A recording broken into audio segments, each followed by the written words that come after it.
hysterical. Moving, insightful, powerful, real, smart, Touching. Dynamic. playful. Becky Shaw is about a newlywed couple that sets up their friends on a date that doesn't go terribly well. And the play is sort of comically looking at all the reverberations of this one night. The main event of the play is a blind date. It's sort of not what the play is about, but that is the main event. And my character is part of that blind date.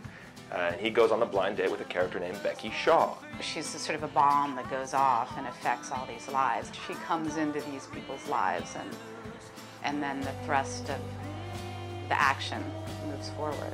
I played Susanna. Susanna she's the wife of Andrew, the sort of stepsister of Max.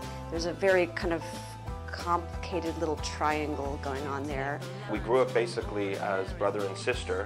We are not related by blood in any way, but there's definitely a chemistry there, a love that sort of goes beyond the fraternal nature. I respect that. I'll buy you a steak and a souffle if you drop the subject. Great. Will you please call Becky first? No! Gina doesn't really judge her characters, you know. Each of these characters has flaws, and each of these characters has incredible personal strengths.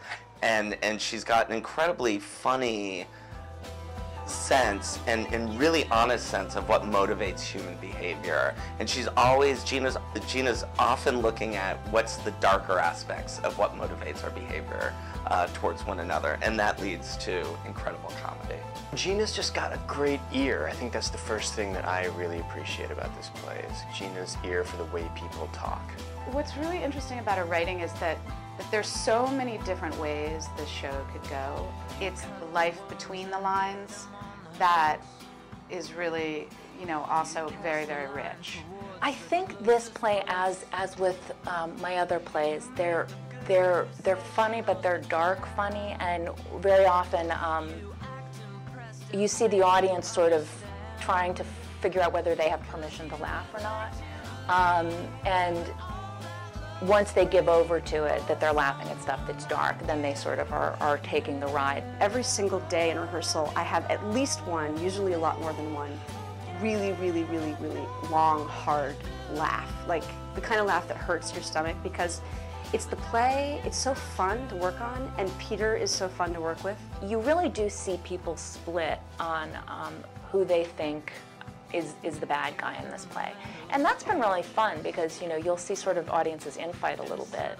And it almost seems as though they sort of project their own history onto the story. I can't imagine anybody not liking it. It's the sort of play that people, young and old, and male and female, will respond to. There's no question. I think everyone's going to take away something different, which is always my hope. My hope is always that people walk out having different conversations about the play, and people build their allegiances and pretty ferociously with these characters, and definitely have strong points of view about who's right and who's wrong, and who should wind up with who at the end of the story. Who is Becky Shaw? Well, she's a little bit of an enigma, and I think it's nice that she remained that way, because then the audience can kind of walk away from the play with their own formula. And I think that that's really the beauty of this show.